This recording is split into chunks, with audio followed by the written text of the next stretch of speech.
heaven What and is hell. it And I was anyway? having this conversation with my sister recently, and I was trying to explain to her, really, in my opinion, what I consider to be heaven and hell, right? So I never see or think heaven as like this big mansion with lots of room and everybody's gonna have their own room and all that jazz that the Bible tell you.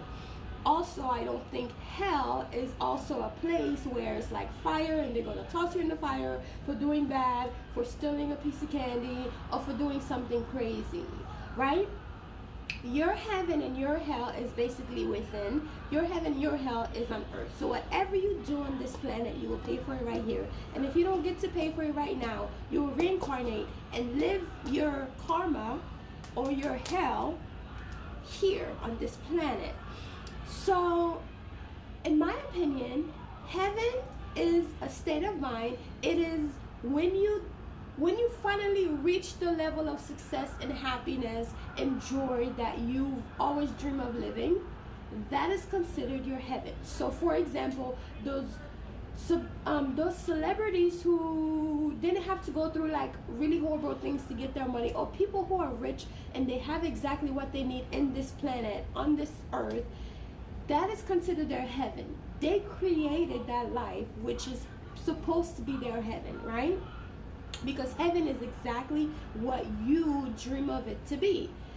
Hell also could be, for example, if you are a murderer or if you are someone who did bad things and those things are haunting you and you are living every single day haunted by those things that you do, that could be considered your hell, right? It's not you burning constantly in a pit of fire that never goes out. That is not your hell. That is not hell. Hell is basically your lower side, your lower entity, and heaven is your higher entity. So when you are vibrating in a higher frequency, that is basically a form of heaven. When you are vibrating in a low frequency and doing those bad things and vibrating just in a low frequency, that could be considered your hell. So it really all depends on how you see it. I don't believe in, the afterlife. If you stole a piece of candy, you're going to be thrown in example. You're going to be thrown in a pit of hell for stealing a piece of candy. I also don't believe that if you donate some money, you're going to be going to a golden home where you have your own room and you're going to live happily ever after with the rest of the angels. That's heaven. That's just BS. It doesn't make any sense, because to me, how many good do you have to do to secure your spot in this palace, and how many bad do you have to do to be considered